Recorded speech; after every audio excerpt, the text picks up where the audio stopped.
O tema, então, a ser tratado hoje são os aspectos processuais da guarda.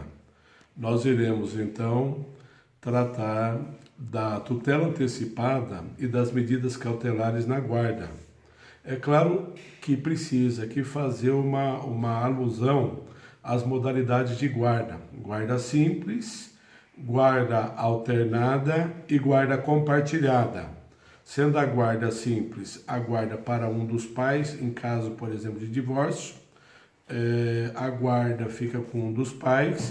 Aquela guarda alternada, onde fica uma quantidade de tempo com o pai e outra quantidade com a mãe, se fosse o caso.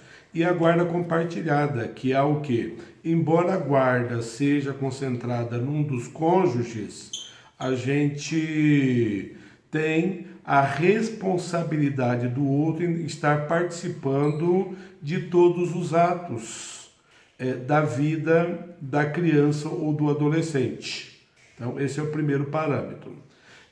Precisaremos aqui, antes de falar ainda dos aspectos, dizer sobre a guarda compartilhada.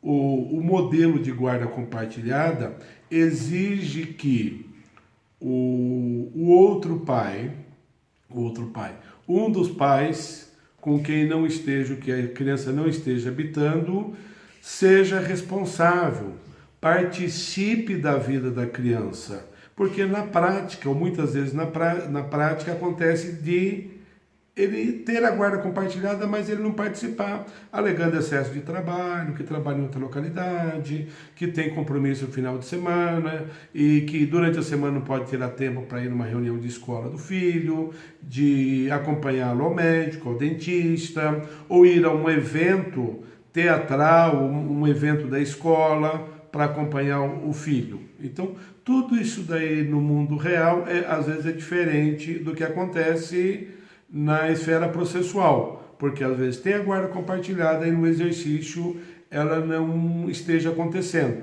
não é? Então é preciso aí o quê?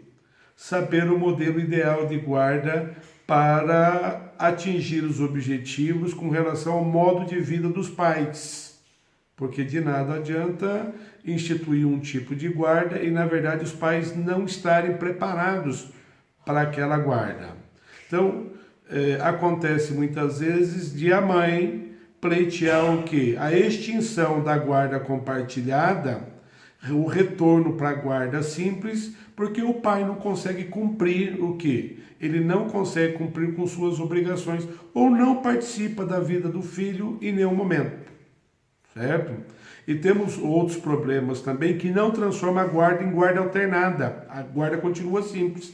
O fato de o filho ficar durante o período de férias com o outro pai que não tem a guarda. Então, o pai ou a mãe aí, o que tiver com ele o direito de habitação do filho, o outro pai ou a mãe aí no caso, o pai ou a mãe, eles ficam o quê? Durante as férias ficarem com o filho. Isso não transforma a guarda em alternada, certo? Então, há possibilidade de migrar da guarda compartilhada para a guarda simples ou alternada, ou da simples ou alternada para a compartilhada, ou entre elas é possível essa migração. Tá? Agora sim dá para tratar dos aspectos processuais, porque nesse caso aí, se tiver algum prejuízo para a criança, com relação ao exercício da guarda, a gente pode se utilizar da medida cautelar, onde não há a mudança da guarda com relação à habitação, a transformação de uma espécie de guarda em outra para preservação dos direitos e deveres da criança ou do adolescente. Por exemplo, é um caso em que ocorre a medida cautelar, porque não será transferida a guarda, senão alterada a sua modalidade para evitar alguns prejuízos para a criança ou adolescente.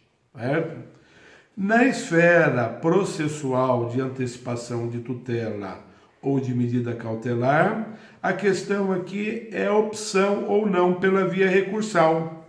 Ou seja, o juiz da causa ele acaba tendo maior acesso a situação da criança e reúne todos os elementos através do estudo psicossocial que é feito pela psicóloga e assistente social em torno da vida ou do convívio da criança ou do adolescente com as pessoas que a cercam. Então, às vezes, entra avó, entra tia, entra tio, entra cunhado, entra avó, avô torto, entra os avós naturais e os próprios pais, que são os mais próximos que entrarão nesse estudo.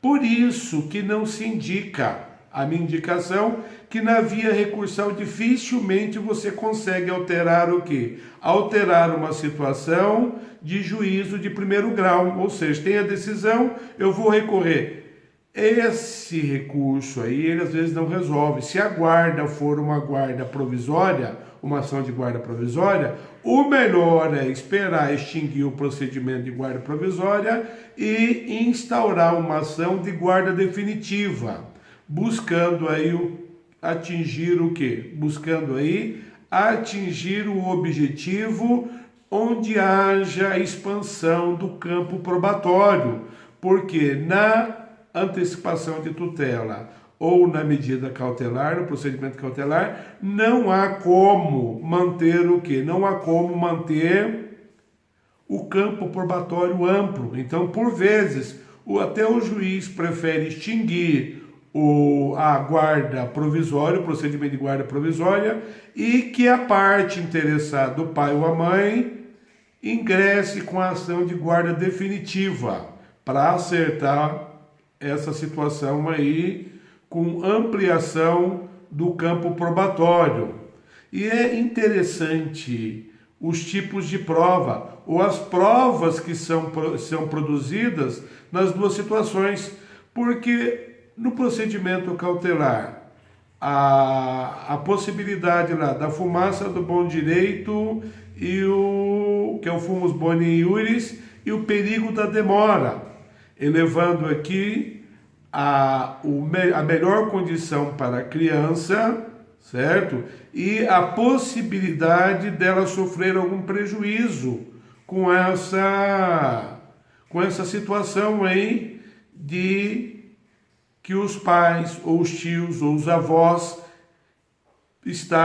a situação deles estarem brigando pela guarda. Porque acontece, então a guarda é um assunto relacionado ao poder familiar que está contextualizado no direito de família. Então precisaremos do quê? E outra coisa, está contextualizado no direito de família, mas pode vazar para outras áreas, porque o direito de guarda pode se estender a outras áreas, antecipando o quê? O procedimento de adoção, certo? Sendo na prática adotado como uma das fases do procedimento de adoção.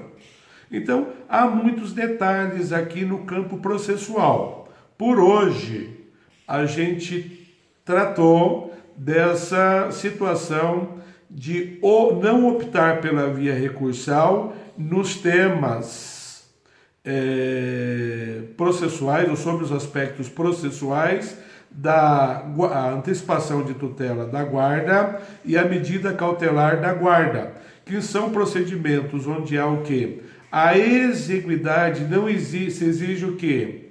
Ou não existe, não existe. Não existe a dilação do campo probatório. Então, essa exiguidade probatória não autoriza o avanço para outra instância, para tentar fazer com que o desembargador ou o ministro decida sobre um assunto em que o juiz de primeiro grau apresenta-se como o melhor juiz da causa. Então, isso é importante aqui.